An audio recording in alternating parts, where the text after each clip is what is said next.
बुझनी कह बबुआ हाल ससुरारी के। साली से सरहज अति प्यारी हो, सासू जी गंगा जल पानी हो। एक ही रात बबुआ गइला ससुरारी हो, ले आइला सास के बड़ाई जी।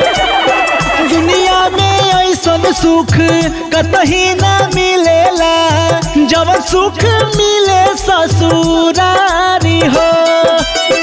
कवने कवन बीजन थैला ससुरारी हो, बबुआ बतावा खुलम खुला जी। दाल भात पुआ पूरी